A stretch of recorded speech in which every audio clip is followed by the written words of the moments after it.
ever wondered why everyone else seems to have life figured out and you're just winging it? You're in the right place, friend. Welcome to the We're All Winging It podcast, where we normalize the weird stuff, simplify the messy bits, and support you through life's most challenging adventures. Today's episode is part one of a two-part series exploring the ins and outs of therapy. We're unpacking how to identify your needs and preferences, how to locate a therapist in your area, and what you can expect along the way. And before we dive in, we want to be sure our listeners know we are just sharing from our personal and professional experiences. These are just one set of perspectives to offer context. Hey, Anna-Marie. Hey, Steph.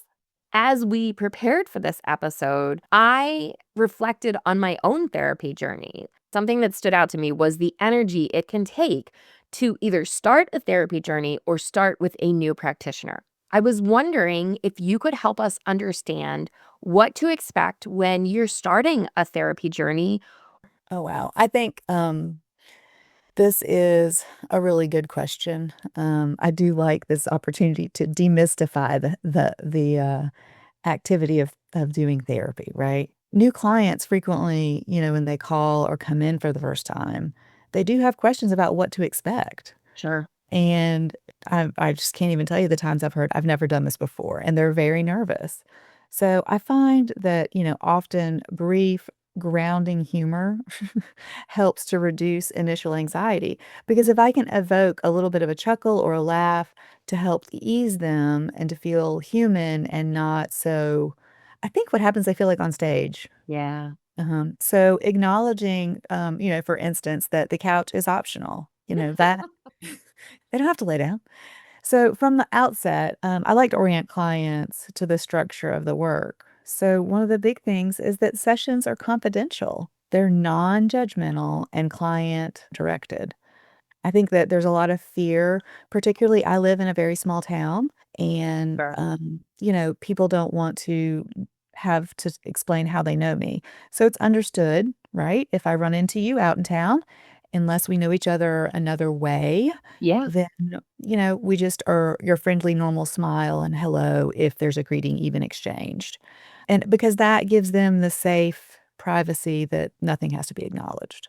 Sure. I do clarify early on that therapeutic fit matters. If I am not the right clinician for their needs, or they don't feel like they vibe with me, it's okay. I'm going to support them in finding someone who will work with them or connect with them in the way that they're expressing to me they need. Yeah. I think it's important to be able to be okay with that. It's not gonna hurt my feelings for someone to say, "I just don't feel connected." So that goal in the first few minutes of a session, I like to use to normalize the experience of being in that room for therapy. And I let them set the stage on what it is they want to talk about, dive in, how they wanna approach it.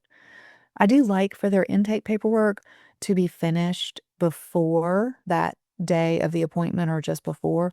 So I Sure. have a minute to read over it and kind of contextualize that whatever their presenting concerns are and move a little bit more efficiently into some targeted follow-up questions that help establish their goals and direction they want to go. I'm going to jump in here and say that was immediately one of my green flags for you. We dove right in. Yep. I think that it helps because then usually when people make an appointment, I think you probably can speak to this. When people make an appointment, they have a thought in mind what they wanna talk about. So if they're anxious about just getting the conversation started, let me be your girl. I'll start that conversation. Let's go. And sometimes that's what you need. You just need someone to say, "All right, what you got?" And I will also say, by the time someone calls, they're usually having a life event that they need to address. And so to have the gift of not having to tee up what your goals are going to be through that whole session, that's a beautiful gift. You can leave that first session with a little nugget to make you feel hopeful. Yes. No, I agree completely. I think that's fair, and so that I think that kind of following, like, kind of wrapping up that is that initial session really is a two-way exchange. Clients are encouraged to assess the fit as much as I am while I'm gathering the clinical information. I'm trying to gather, hey, are they going to need another modality that I don't do? Am I going to be able to sit with them in the way that is productive for their problem? And I really do think about that because I need to stay in my wheelhouse. Yeah. So therapy's it's also not just a venting session for someone, and you don't want the therapist just, sitting there nodding. And every now and again, I think this is one of the things that you liked. I remember you telling me this.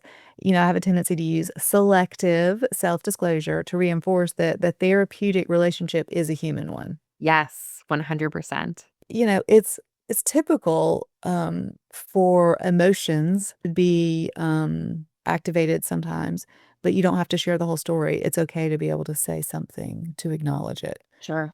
If we can, I just want to revisit that notion of clicking or not. Because, like I said, I remember feeling so welcomed and at ease when we met. But if that vibe is off, what advice would you give to our listeners? Should they give it a few sessions to build rapport, or should they just go with their gut and move on? I think that varies with each person, Yeah. right? So for someone, it could take a couple sessions to kind of decide. They might think, okay, I think I kind of connect. I'm going to, some things were good, and they kind of will sit on it. So I think sometimes a couple sessions is good, but sometimes you know immediately that it's not a good fit. Yeah, that makes sense. And in those cases, I think honesty is the best policy in being honest with each other in that therapeutic relationship. So, one other thing I wanted to bring up, sometimes people will call and request a 15-minute no charge consult. Sure. Yep. And I think that this varies, therapists vary of whether they can do this or not. How can they find if a therapist offers that 15-minute free consultation? So, some of the providers on Psychology Today have a little blip that says, "I offer, 15-minute consultations, no charge." So they'll advertise it like that. Or if you're curious, you've heard about someone, say, locally, it's really as simple as emailing, if you have their email, or calling that office number and just inquire, leave a voicemail that you're interested in a consult option and a way to call back. Most practitioners are genuinely good about calling back within 48 hours. This is again that part we've talked about that it's hard to be brave, but more than likely, if you ask, a provider is going to be willing to have a quick conversation. Sure, if that's important to them. And I think here it's probably important to talk about if someone does want to have one of those consultations to offer up some clear expectations about what can and cannot happen in that short meet and greet. Oh, sure. Yeah. So, in each therapist, I believe this is how it goes with everything. It varies of how it unfolds. So, if a prospective client knows what their goals are, it's really throwing it out there and saying, hey, this is what I want to work on. Let me know how much experience you have working in that area or approaches that you prefer using as a therapist. So, sometimes knowing the goals, presenting that to the therapist is the quick answer to getting the information you want. Yeah, and I feel like you're also going to understand, are you tripping over each other, or is there just a general connection and sense of ease? Yeah, Are they relatable upfront? right, right. The things that don't happen in these 15-minute sessions, right? They're not going to give you answers. They're not going to give you tips. No, nothing's gonna get fixed in that little bitty phone call, but you could, it be like, "Oh, good. Okay, I connect." Yes. And sometimes that's just what we need is the conversation to let us know, "Oh, wow. Okay, I've got a therapist I'm going to work with." Yes. Yes. Yes. I love that. Okay. This is really good stuff. I think it's important to know not every therapist is going to be a home run out of the park. If the vibes are off, how do we know that it might still be good enough for what we need? So, I think everybody's gonna have the certain things that they're looking for and know if they're the boxes they have kind of in their mind checked. So, I would say, you do wanna make sure that it's not beyond their scope. That's my job, right, as a therapist. But sometimes you will see in their disclosure paperwork, what their experiences are and so on and so forth. It's normal to have some awkwardness, and really it is okay to have a good enough therapist for a period of time. Yeah. But I think the question is, how do you feel about the overall trajectory? That's actually really helpful. Yeah.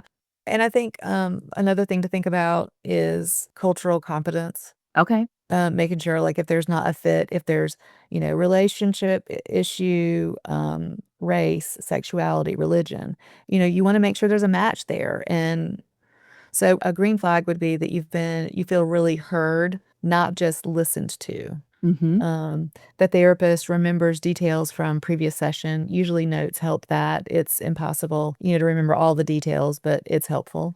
Having a yes man for your therapist is not going to be helpful. So I think that is the big thing. The challenge when needed to not validate everything. Yeah. When you start noticing that you're having some changes outside of therapy in life, that's probably growth happening from the work you're doing. So that's a green flag. And I think it's really important for therapists to admit when they don't know something or when something isn't working. So, there's situations where I'll say, "Hey, listen, we've been working at it from this target direction for quite some time, and it's just not, doesn't seem to be clicking." Yeah. And so then I just ask the question, "Do we want to try something different?" Yeah. And so I think being able to have, again, like I talked about earlier, the collaborative is important. I did want to mention here too, green flag, if you're looking for someone who is faith-based as an option, you want to be able to have that option. It Yeah. doesn't mean you guys have to, have everything quote spiritualized, but it's important to honor where the client is. So let's look at red flags now. So these are the fun ones. Um, So it is a red flag if the therapist is talking more about themselves than what seems appropriate. A little bit of self-disclosure is a good way to connect, but I don't need my clients problem solving with me. Yeah. Right.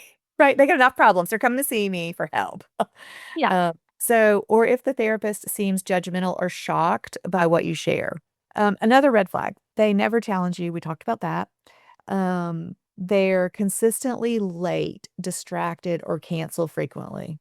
And you don't want the client to leave worse than they feel when they arrive. Oh my god. Okay? That is a red flag. Yeah, yeah. And also, if the therapist is trying to push their values or solutions rather than helping you find yours, brainstorming is one thing, but saying you need to do it this way is not okay. That is a really great distinction. Makes a big difference. Brainstorming can be really creative. So there's that. Also, if they're discouraging you from seeing another provider or getting a second opinion, absolutely, that is a red flag. That is probably tuck and run. Yeah. It's very important. I love collaborating with prescribers with my clients' care. Yeah. I mean, that makes such a difference to make sure they're getting what they need. Also, a red flag to me is if a therapist is over spiritualizing. Now, what I mean by this is, well, if you pray more about that topic, the anxiety will reduce, or you're just not reading the right scripture. That actually really makes me angry because it's not fair to an individual to do that to them. And it is not equipping them with any actual tools because it takes tools. We can't, yes, prayer, I do consider a tool in my life, but my client might not. Yeah. And so the over spiritualizing for a client, that is not, you cannot do that to their issues. I can really appreciate that, and I was, like, really holding my tongue over here because, again, I've had a very interesting spiritual, Sure. history, and, yeah, if I had a therapist tell me to just pray about it more, I think I would have a little bit of a hard time with that. That was good. Good breath there. One other thing I will say is a red flag, that is brought up to me is, "Man, thank you so much for the eye contact," they'll say. "My last therapist did not hold eye contact with me," and I understand that can really be a huge turnoff, Yeah, because they're busy typing or writing. Now, sometimes I'll jot a note down, right? sure. But, I mean, having eye contact and really being present, you can tell. It's a really good example I thought of with this was it reminds you a little bit of trying to have a conversation with someone in person while they're also looking at their cell phone. Oh my god, that would drive me nuts. Yes. Right. So that's why I think eye contact is super important. I agree with that. So, vibing with your therapist is one component of figuring this out, but there's also another thing to consider. That's therapeutic modalities. I was wondering if you could break down some of the main approaches to therapy and help listeners understand which might be a fit for them if they are shopping around and getting ready to start a therapy journey. Yeah, I think different therapeutic approaches or modalities can shape the experience. So, we're going to go over a couple. So, person centered humanistic approach is basically the relationship itself is therapeutic. So, emphasizing the empathy that is present in the office while we are doing the work, an Hmm. unconditional positive regard, the client having a place to feel seen and understood. And they Hmm. can question things without that judgment that we talked about. And that's healing in its own right. Perfect. Then cognitive behavioral therapy is another, modality that's, popular and, I do utilize some. It's more structured, definitely homework oriented. I will have people that don't like homework, but I also have people like you that do, and they're focused on the thought patterns and behaviors and, like, documenting, "How am I can I change this?" So, that helps them, with tracking their thoughts and challenging their cognitive distortions. It can be impactful when addressing something that we all do, which is self-talk. Oh, I don't know what you're talking about. Of course you don't. You don't remember any sticky notes, do you? I have I have no recollection of sticky notes to help the negative self-talk get resolved. Right? It's just the reality of what we say to ourselves. It can keep us stuck in our unbelief of ourself being worthy. So, I like that. So then psychodynamic is more exploratory, looking at how past experiences shape present patterns. I do like that. It's less structured though. And it does, kind of let you help you follow where associations lead of things that are going on now to things that happened before. The next one is really cool. We both love this one, IFS, internal family systems. Yes. So it's probably best described as an integrative or eclectic therapy. It shares psychodynamic therapy's depth of focus, but it uses a different framework. It's also considered its own distinct approach. It has an emphasis on internal processes and past life experiences. I like IFS because the research shows such depth for longevity of the healing process. It has made a huge impact in my personal life. Same. Deciding about a modality is very personal. You want the modality or style to resonate with you as an individual. It will be most effective to consider what goals they're going after in utilizing therapy, and then match a therapy or modality that's successful in that area. That makes a lot of sense. So if someone has an idea of what their goals for this round of therapy are, try to pair those goals with the strengths of different therapeutic approaches. Yes, so, like, thought if you're trying to do changing your thinking, mindset, CBT, cognitive behavioral is a good one. Mhm. So, you kind of look at what the targets are, how the process works to see if it fits with goals. That totally makes sense. In addition to talking about these approaches and trying to figure out how they align with our listeners' preferences, you have provided a number of links that they can visit, which will be in our show notes, that explains some of the types of therapies, but also a really great link to help our listeners locate therapists in their area. Did you want to tell us more about how listeners can locate therapists in their area? Oh, yes. I just love that there is the accessibility of psychologytoday.com. Yeah. It is solid. It really is the most widely trusted website. You can put in number of miles from your zip code that you're willing to drive, insurance accepted, modality of therapy, expertise in topics such as depression, trauma, communication. I just love it. Often you can call your general practitioner as well and Mhm. ask the front desk or the nurse, and they sometimes will have several reputable providers in the area that they refer to. So I think that's also a good avenue. Friends and family are good words of mouth. So I think sometimes we just have to be brave enough, and that's the hard part. That's why we're talking about this. Yes. Is to ask our friends or our family, hey, have you heard of a good therapist in this area? I'm looking to work on such and such. So, in addition to that word of mouth or seeking out, referrals from your general practitioner, it sounds like that Psychology Today resource is a very robust and very reliable resource. So, I'm wondering if that's the route our listeners choose, is there anything that they can do on that website to help them make an informed choice about who they would like to visit and try? Oh, yes. I just love that you can go to Psychology Today, find the provider's profile, genuinely read what they have to offer. Many of them have an About Them section, or they have their professional disclosure on their Psychology Today profile. And this allows you to get a feel for their style and their personality.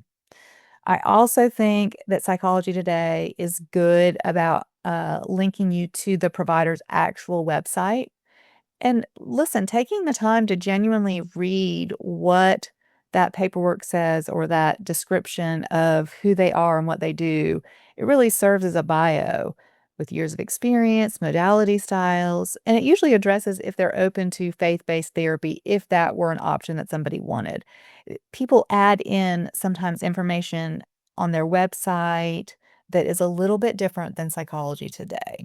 Gotcha. That makes sense. Well, Anna-Marie, as we wrap up this episode, we want all of our listeners to know this podcast is for informational and entertainment purposes only, and it's not meant to be a substitute for professional mental health advice, diagnosis, or treatment. If you're struggling, please reach out to a licensed therapist or counselor. We've provided a link to Psychology Today in the show notes, which is a highly respected resource to locate licensed therapists in your area. All right, Anna-Marie, thanks again for being here with me today. I'm really excited to dig into all the things in the coming episodes. And hey, friend, if you'd like to learn more about the podcast, download transcripts, or search for a specific episode, visit our website at we'reallwingingit.com. Be sure to follow us on Instagram, Facebook, and YouTube. Our username is at We're All Winging It Podcast on all platforms. You can also subscribe to our newsletter by visiting substack.com/We're All Winging It Podcast. Until next time, we're all winging it. Let's wing it together.